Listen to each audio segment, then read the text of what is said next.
you got to know that there are differences in intelligence. It's really important. If you go into a job and you're not smart enough for that job, you're going to have one bloody miserable time. And you're going to make life wretched for the people around you because you won't be able to handle the position. And as you climb hierarchies of competence, the demand on fluid intelligence increases. And so, unless you want to fail, you don't put yourself in over your head. Well, what's over your head? Well, that's a tricky thing to figure out. I mean, you have to figure that out with intelligence, you have to figure it out with conscientiousness, you have to figure it out with creativity, you have to figure it out with stress tolerance, with agreeableness, because you want to go into a cooperative environment and not a competitive one if you're agreeable. And with neuroticism, you probably want to keep the stress level of your job relatively low, because those are all places that you can break down. And most people have at least one significant weakness in their intelligence personality makeup. And you got to be careful not to place yourself in a position where that's going to be a fatal flaw.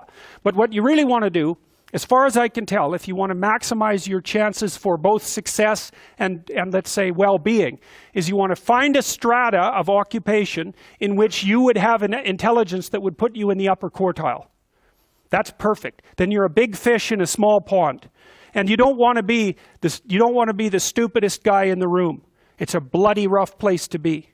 So, and you probably don't want to be the smartest guy in the room either, because what that probably means is you should be in a different room, right? You should look at a place where, if you're right at the top, you've mastered it.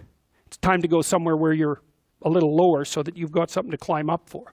So, and if you're not hyper-conscientious, for example, you're probably not going to want a job that you have to work 70 hours a week at, because you're just not wired up that way. You'd rather have some leisure, and like, more power to you. If that's how you're wired up, there's nothing wrong with having some leisure.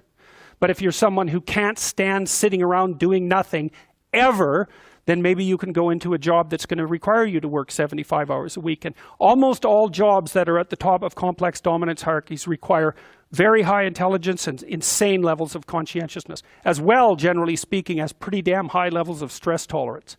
You know, because that can knock you out too, because there's going to be sharp fluctuations in your career, generally speaking, at the higher levels of a structure, and you have to make very complicated decisions, often with very short time horizons. So you have to decide if that's what you want.